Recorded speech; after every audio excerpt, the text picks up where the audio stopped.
What is going on, ladies and gentlemen? 2 weeks in a row, 2 Sundays in a row, I'm bringing you the Gucci high-end stuff. Last week we had a Nighthawk Custom Double Agent. Today I have a Radian Mod 1. Couple things I want to get into. I know it's a high-end gun. High-end guns are not for everyone. I totally get it. But if you're looking for like the nicest of the nicest, this is definitely should be on your list. It's an extremely good looking rifle. It's just beautifully smooth is how I will describe it. It is fully ambi. Like, we're gonna get into this in detail, but it's fully ambi. It's got some really cool features. And then the last thing I want to stress is Radian is making the vast majority of this rifle in-house. Obviously not the mag pull accessories, and I'm sure there's some other things as well, but they're making a lot of it in-house. They're QCing it to a higher level than most companies in-house. So again, I do think it's worth that premium price tag if you are willing and able to spend that money. All right, what I want to do is I want to get into the different configurations of this rifle, because there's a bunch of different ways you can order it, and then I'll get into the specifics and the features that they all have. So you can either get them chambered in 223 Wylde, which is what mine is. They now have 6mm, and they have 300 black ones as well. The different barrel lengths will vary depending on the caliber, but they do offer a 10.5, a 14.5, a 16, and a 17.5. Now, as far as colors, different Cerakote colors. They Cerakote the upper, lower, and handguard all together to make sure they match. That's one of the many things they do to justify that price. But you can get it black, gray, brown, FDE, or OD. And the one I have here that you see is OD. Stock it comes with is a mag pull stock. The mag pull stock that locks in place. It's fine. You have a spot for a sling. You have a QD slot. Obviously, it's adjustable. If you don't love it, there's plenty of other. If you have a favorite stock, you can easily swap them out. Now, the buffer tube is all fancy looking with some cutouts on there, but it's a 6-position buffer tube. There's a QD slot on the back end plate there, and then if you look at the staking is done very nicely. And yes, look at me. You absolutely positively need to stake your castle now. I'm shocked at how many people argue with me in the comment section about that, and I will fight to the death on that one. Anyway, let me just lock that to the rear real quick.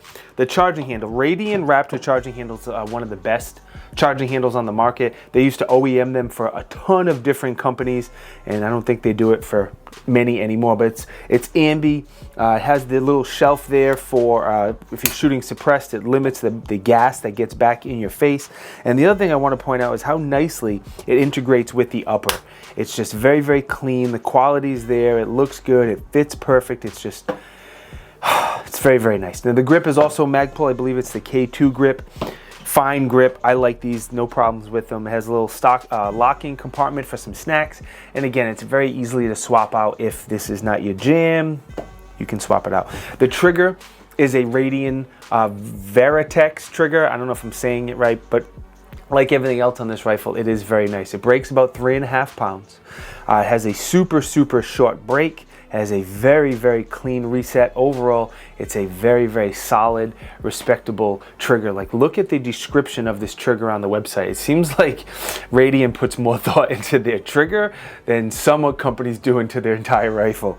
And I don't mean to throw shade, but it's just very well thought out. Now, we're gonna take a break and get up close and personal with the trigger here in 1 second. I just want to ask nicely, if you think I deserve it, please subscribe to the channel. I need them. They help me. I appreciate it. Click the button. Doesn't hurt. Now, we'll take the break. You can get up close and personal with the trigger, and I'll be right back.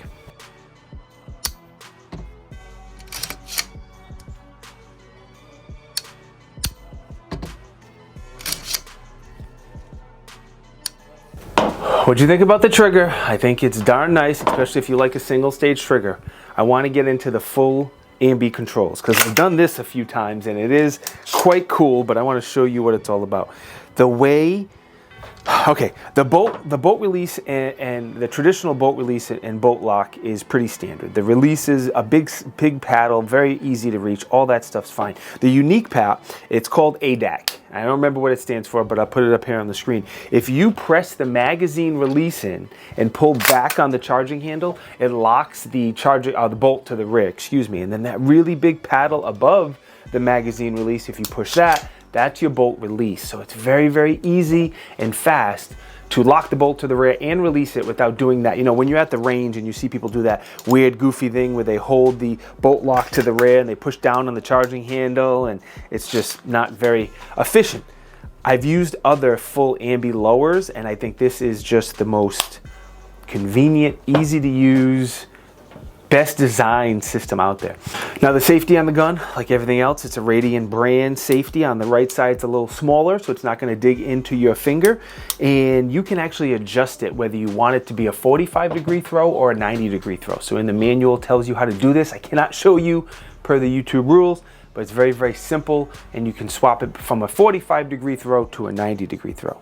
Obviously, the magazine release is fully ambi as well. On your right side for you righties, it's a standard magazine release. On the left side, it's a good sized paddle for you backwards lefty people, and you can reach it if you're lefty with your trigger finger on the left side. On the lower itself, the controls are protected pretty well, so I don't think they're going to get bumped accidentally. That magwell has a very nice flare to it to help you get the magazines in it. Sliding on over to the upper, it has a forward assist, a very nice forward assist for Kyle. The dust cover is a Magpul plastic dust cover, and I've warmed up to the plastic dust covers. When I first started seeing them, I was a little hesitant, but they're fine, nothing wrong with them. Of course, it has a shell deflector as well. Both the upper and the lower are both billet machine 7075 T6, and as I said earlier, the handguard, the upper and the lower, are all Cerakoted together, batched in one, so you don't get any slight variations of color, which would be a bummer if I bought a very high-end rifle and had some different colors on here. That would suck. All right, the handguard is aluminum as well. It is a stupid solid lockup. I would have no problem using this as my night vision gun with my maul on here. If you look at the top, you have 4 Torx that screw down and cinch the handguard on. It was when I first time I took it off, it's a very solid lockup. The way they integrate with the barrel nut in there, it's just very, very solid. You have a pick rail all the way across the top. As you see, you have M-LOK 3, 6, or 9 for your accessories. You have some relief cuts on the off positions to make it a little bit lighter and also help dissipate heat. It's a good thing. It's not the lightest rifle, so those relief cuts every little bit definitely helps. Now what you see, I know I have a lot on this gun right now. I don't have an optic on here because I had a really nice EOTech on here, and I had to send that back. That was a loaner, so I didn't replace that yet. But the first thing you see is a Neomag Sentry Strap. That helps keep the sling staged out of the way nicey nice, this Blue Force Gear sling, so it doesn't get staged on anything. The foregrip, if you care, is from Kratos. I like having that foregrip on there to suck the rifle into my shoulder. These aluminum rail covers are also from Neomag. Besides being sexy rail covers, they're also cable management. The cables run inside there nicey nice, and they can also be used as a sling staging point to mount your slings if you want. And then the light is a Streamlight ProTac. I was when that came in, this was the only rifle I had without a light, so I threw it on there, and it was a easy decisions. All right, the barrel that you see underneath the handguard, I'll take the handguard off so you can get close up on the B-roll here, but it's a 416 stainless barrel, and stainless steel barrels are the ish. They have a very, very high potential to be very accurate. I say potential because you need the proper ammo, and more importantly, the proper skills to achieve the accuracy that the barrel, that the gun can get. If you look inside, the feed ramps are extremely clean. Now the profile of the barrel is not, it's a good mix. It's not a pencil barrel, it's not even a government barrel, it's a little thicker than that. So if you're shooting it a lot and it heats up, you shouldn't see too much of a shift in accuracy. All barrels, when they get stupid hot, are gonna lose accuracy a little bit, but this one is beefy enough where it shouldn't be bad at all. I don't know the twist of the barrel. When I took the handguard off previously, I didn't see it on there, I didn't see it online, but they do have, what more importantly, they have a sub-MOA guarantee. So if you use Black Hills ammo, and again, you have the proper skills, you're guaranteed to get sub-MOA accuracy, which is probably more than you can achieve out there.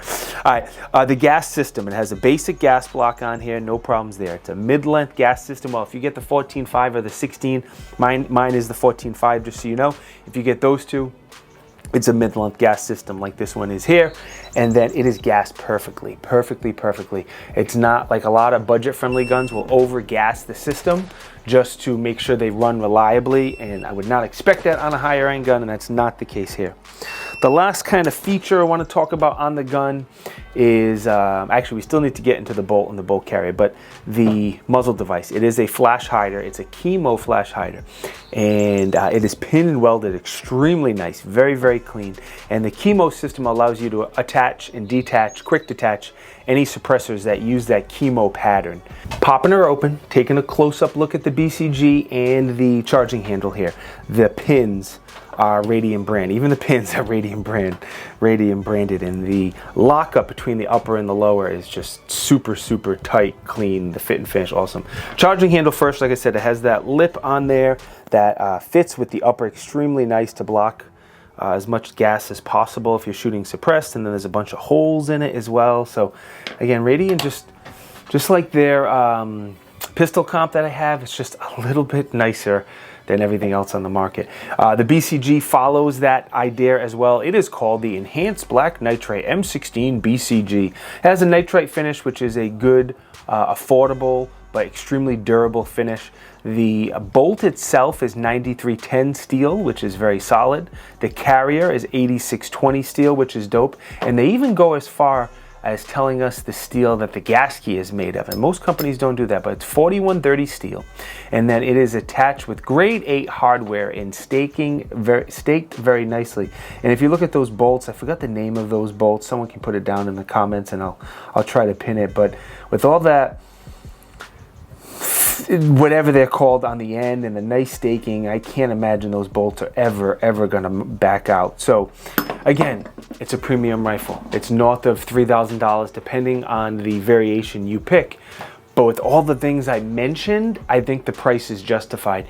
Even if you're not willing and able to spend that much on a gun like this, just shooting it, you will feel the difference. Speaking of shooting, I've had this since February, so I put a lot of rounds through it. One, because I took it to a training class, and then two, it's just a real pleasant gun to shoot. So when I went to the range, I just shot it more than I expected. Forget about 5,000 rounds. I shot it way more than that. I'm probably closer to 1,000. It shoots very smooth and very flat. Now, most of the shooting I did at the range was kind of just plinking and playing around, doing my normal transitions. Of course, we bench rest it because I had 2 or 3 different optics on here, so we did some bench resting with those. We did some barricade shooting, a lot of shooting from different positions, you know, getting in and out of different positions while I shooting and moving. And then I took a private training class, and we shot a couple 100 rounds that day, and I had 0 malfunctions, 0 issues. Everything was exactly what you would expect from a premium gun. Biggest pro for me, I don't know which feature I want to call out as the biggest pro because there's a lot of them. I think how the A DAC system, how it's fully ambi, and the way they did it with pushing the mag release to lock the bolt to the rear and the little button above to release the bolt, that A DAC system is dope. Overall attention to detail, the QC process, the fit and finish, the quality, the lockup on the handguard, the trigger, the BCG, everything. Like look at the charging handle, for example. Again, I think Radian puts more attention into accessories than some lower end companies do in the entire gun. And I'm not trying to throw shade and be disrespectful. I'm just trying to justify the price. The other thing I read that Radian does is they have a gunsmith gets all the parts and assembles and puts everything together in one station. So it's kind of like similar to what Nighthawk Custom does, maybe a little less. I don't know if they're hand fitting parts or not, but there's a detailed QC sheet in the box, and it's just super solid, super smooth, and I completely understand why it costs what it does. Like if you went to the range, this is the last thing I'll say, if you went to the range with like a sub $1,000 rifle, a nice $2,000 rifle, and this, and you shot them all, you'd be like, okay, I get it, I completely understand. That's what I'm trying to say. Anyway, I'm done talking. Thank you to Radian for the support. It is greatly appreciated. That pistol comp on my 365 is absolutely ridiculous. Nicest comp on the market. This is the nicest AR-15 I own, and yeah, that's all I got to say today. If you think I deserve it like I asked earlier, please subscribe to the channel. The likes and the comments are great. They help me, but the subscriptions is what I really need. I appreciate it. My homie Santa appreciates it. Be good and stay blessed.